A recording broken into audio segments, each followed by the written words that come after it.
আসসালামু আলাইকুম। আশা করি সকলেই ভালো আছেন। সুপ্রিয় চাকরি প্রত্যাশী ভাই বোনেরা, নতুন একটা নিয়োগ সার্কুলার দেখাবো, যেটা একেবারেই নতুন একটা নিয়োগ সার্কুলার।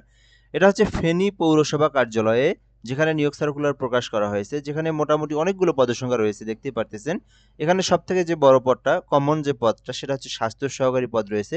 এছাড়াও কেশিয়ার, তারপরে নিম্নমান সহকারী কাম কম্পিউটার মুদ্রাক্ষরিক, আদায়কারী, তারপরে বিল ক্লার্ক, রোলার চালক, ট্রাক ড্রাইভার, বিদ্যুৎ মিস্ত্রি, তারপরে সুপারভাইজার, পাম্প চালক, টিকাদানকারী এবং ডুপ্লিকেটিং ফটোকপি মেশিন অপারেটর সহ অফিস সহায়ক পদে কিন্তু নিয়োগ সার্কুলার প্রকাশ করা হয়েছে।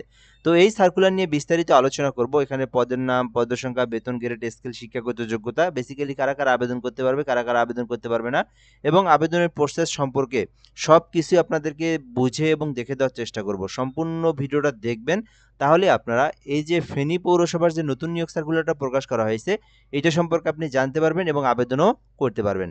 আচ্ছা, সার্কুলার শুরু করার আগে একটা বিষয় বলে নিই, যারা আমাদের চ্যানেলে নতুন আছেন বা ভিডিওটা নতুন দেখতেছেন, চ্যানেলটিতে অবশ্যই সাবস্ক্রাইব করে রাখবেন। এই চ্যানেলে বাংলাদেশের সরকারি যত নিয়োগ সার্কুলার প্রকাশ করা হয়, সকল সরকারি নিয়োগ সার্কুলার আমার এই চ্যানেলে আমি আপলোড দিয়ে থাকি। এছাড়াও বেসরকারি ভালো ভালো নিয়োগ সার্কুলারগুলো আমরা এই চ্যানেলে আপলোড দিয়ে থাকি। তো অবশ্যই সাবস্ক্রাইব করে যুক্ত থাকবেন। ফেসবুক পেজের লিঙ্ক দেওয়া আছে কমেন্ট বক্সে, ফলো দিয়ে রাখবেন।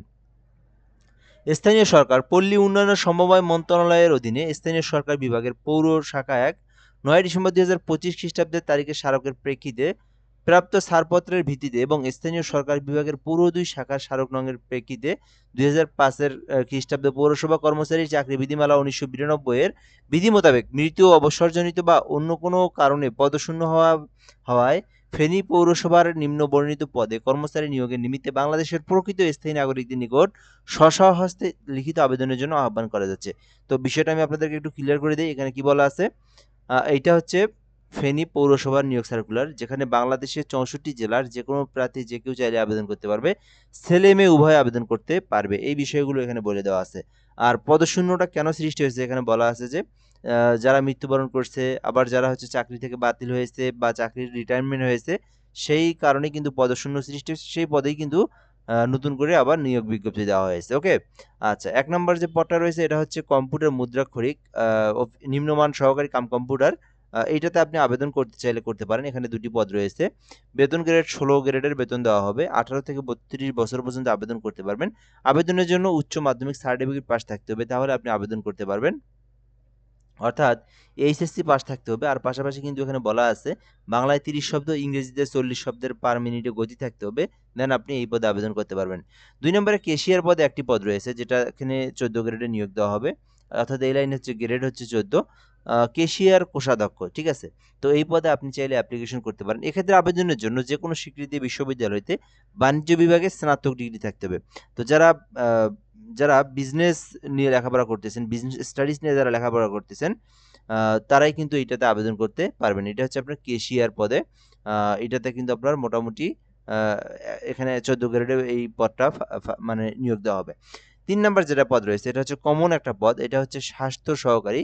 যেখানে কিন্তু আ স্বাস্থ্য সহকারী পদে যেখানে কিন্তু এইচএসসি পাশে আবেদন করা যায়। বিজ্ঞান বিভাগ সহ জীববিজ্ঞান সহ, অর্থাৎ এক কথায় সায়েন্স। আপনার এইচএসসিতে যদি সায়েন্স থাকে, দেন আপনি কিন্তু স্বাস্থ্য সহকারী পদে আবেদন করতে পারবেন। তো যারাই এইচএসসি সায়েন্স নিয়ে লেখাপড়া করছেন, তারাই কিন্তু এটাতে আবেদন করতে পারবেন। বাংলাদেশের সকল জেলার যেকোনো প্রার্থী চাইলেই কিন্তু অ্যাপ্লিকেশনটা করতে পারবে।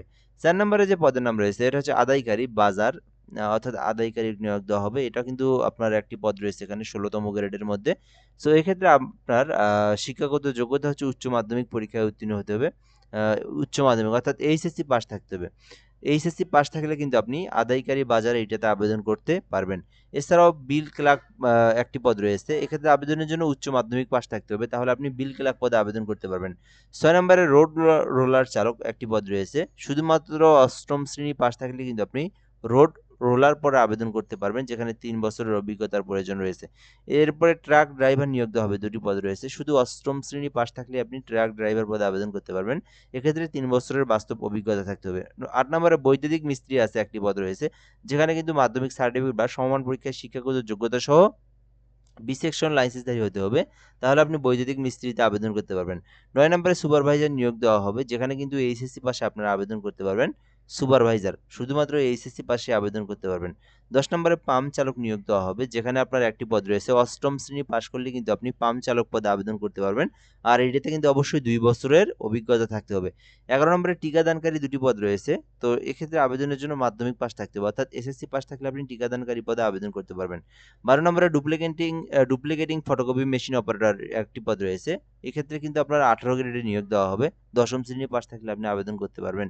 এরপর অফিস সহায়ক 3টি পদ রয়েছে 20তম গ্রেডের মধ্যে। তো শুধুমাত্র 8ম শ্রেণী থাকলে কিন্তু আপনি অফিস সহায়ক পদে আবেদন করতে পারবেন।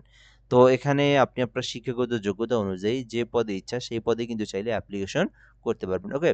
আচ্ছা, এরপর আমরা দেখব আবেদনের জন্য যে শর্তাবলী দেওয়া আছে। তো এখানে বলা আছে যে আবেদনকারীর প্রার্থীর নাম, পিতামাতার নাম, পিতামাতার নাম, স্থায়ী ও বর্তমান ঠিকানার নাম, জন্ম তারিখ, তারপরে এখানে এই তারিখ থেকে মাইনাস করে আপনার যে জন্ম তারিখটা হয় বা যে বয়সটা থাকে সেই বয়সটা দিতে হবে। প্রার্থীর বয়স, ধর্ম, জাতীয়তা, শিক্ষাগত যোগ্যতা ও প্রযোজ্য ক্ষেত্রে অভিজ্ঞতা যদি থাকে আপনার, সেক্ষেত্রে সেটা আপনি এড করে 30/3/2026 খ্রিস্টাব্দ তারিখের মধ্যে অফিস চলাকালীন সময়ে ডাকযোগে প্রশাসক ফেনী পৌরসভা বরাবর আবেদনপত্র পৌঁছাতে হবে। বিলম্বে কিংবা সরাসরি কোনো আবেদন গ্রহণ করা হবে না। তো এই বিষয়টা আমি আপনাদেরকে ক্লিয়ার করে দিই কিভাবে কি করবেন। তো আপনারা যারা আবেদন করতে চান, একটা A4 কাগজের মধ্যে আপনার ফুল জীবন বৃত্তান্ত লিখবেন, পার্সোনাল তথ্য, এডুকেশনাল কোয়ালিফিকেশন, সকল তথ্য দিয়ে আপনি আবেদনটা পূরণ করবেন। সিভিটা আপনি নিজ হাতে লিখতে পারেন অথবা কম্পিউটার টাইপ করে লিখবেন। লেখার পরে আপনার সকল তথ্যগুলো দিয়ে লিখে আপনার সুন্দর করে আপনার সিভিটা সাজাবেন, ঠিক আছে? ওই সিভিটা কিন্তু আপনাকে পাঠাতে হবে। এছাড়াও কিন্তু এখানে কিছু যে ডকুমেন্টগুলো লাগবে, আবেদনকারীকে অভিজ্ঞতা সনদপত্র, তারপর শিক্ষাগত যোগ্যতার সনদপত্রগুলো লাগবে। এগুলো কিন্তু সত্যায়িত করে ১ম শ্রেণীর কর্মকর্তা দ্বারা সত্যায়িত করে পাঠাতে হবে, ঠিক আছে? এছাড়াও 4 কপি পাসপোর্ট সাইজের ছবি লাগবে। এগুলো কিন্তু সত্যায়িত করে আপনাদেরকে পাঠাতে হবে। এই যে সকল ডকুমেন্টগুলো সহ, ঠিক আছে? আপনার আবেদন টাইপ করে তো ওটা আপনি লিখলেন। লেখার পরে আপনার শিক্ষাগত যোগ্যতা, পাসপোর্ট সাইজের ছবি এগুলো আপনার সঙ্গে এড করে তারপরে আবেদনপত্রের সাথে প্রশাসক ফেনী পৌরসভার অনুকূলে ১ থেকে ১০ নং কর্মীকের মধ্যে আবেদন করলে ৳৩০০, ১১ থেকে ১৩ নং কর্মীকের মধ্যে আবেদন করলে ৳২০০ অফেরতযোগ্য ব্যাংক ড্রাফট পে অর্ডার দাখিল করতে হবে। তো বাংলাদেশের যেকোনো আ সরকারি ব্যাংকের আওতাধীন, বাংলাদেশ ব্যাংকের আওতাধীন, যেমন সোনালী ব্যাংক, রূপালী ব্যাংক, পূবালী ব্যাংক, জনতা ব্যাংক, ঠিক আছে? কৃষি ব্যাংক, রাষ্ট্রীয় এইরকম ব্যাংকগুলোতে আপনারা যাবেন। যাওয়ার পরে বলবেন যে আ এই যে ফেনী পৌরসভার অ প যে ফেনী জেলা প্রশাসক বরাবর আমাকে এই যে আপনি যদি ১ থেকে ১০ এর মধ্যে আবেদন করেন ৳৩০০, আর যদি ১১ থেকে ১৩ এর মধ্যে আবেদন করেন ৳২০০ একটা পে অর্ডার স্লিপ দেন। তো আপনি ফর্মটা পূরণ করে দিবেন, তাহলে আপনাকে পে অর্ডারটা দিবেন। টাকা দিবেন, আপনাকে এই পে অর্ডারটা দিবে। সেইটা সহ আপনার সকল ডকুমেন্টগুলো আপনাকে পাঠাতে হবে। কোথায় পাঠাতে হবে? ফেনী জেলা প্রশাসক বরাবর ডাকযোগে অথবা কুরিয়ারের মাধ্যমে আপনাকে পাঠাতে হবে। তো সরাসরি গিয়ে কিন্তু আপনাকে নিবে না। তো অবশ্যই কারো মাধ্যমে পাঠাতে হবে। ঠিক আছে? সো এরপরে দেখা যাচ্ছে এখানে কি ক্ষেত্রে আপনি আবেদন আপনার গ্রহণযোগ্য হবে না। বয়সের ক্ষেত্রে কোনো প্রকার এফিডেভিট গ্রহণযোগ্য না, যেটা বয়সেরই। একজন আবেদনকারী একাধিক পদে আবেদন করার কোনো সুযোগ নেই। সরকারি চাকরি বিধি মোতাবেক কোটা সংস্করণ করা হবে এবং আবেদনকারীকে খামের উপর স্পষ্টভাবে পদের নাম লিখবেন। ত্রুটিপূর্ণ, অসম্পূর্ণ, স্বাক্ষরবিহীন আবেদন দরখাস্ত বাতিল বলে গণ্য হবে। প্রার্থীকে লিখিত মৌখিক পরীক্ষায় ব্যবহারিক পরীক্ষা হবে। এখানে কিন্তু যাওয়া আসার জন্য কোনো টিএ দেওয়া হবে না। আবেদনকারীকে পূর্ণ ঠিকানা, যে ঠিকানা ইন্টারভিউ কার্ড পেতে চান সেই ঠিকানা কিন্তু আপনাকে ৳৬ ডাক টিকিট একটি ফেরত আবেদনপত্রের সাথে দিতে হবে। এটা কিন্তু আপনার পোস্ট অফিসের মধ্যেই পেয়ে যাবেন।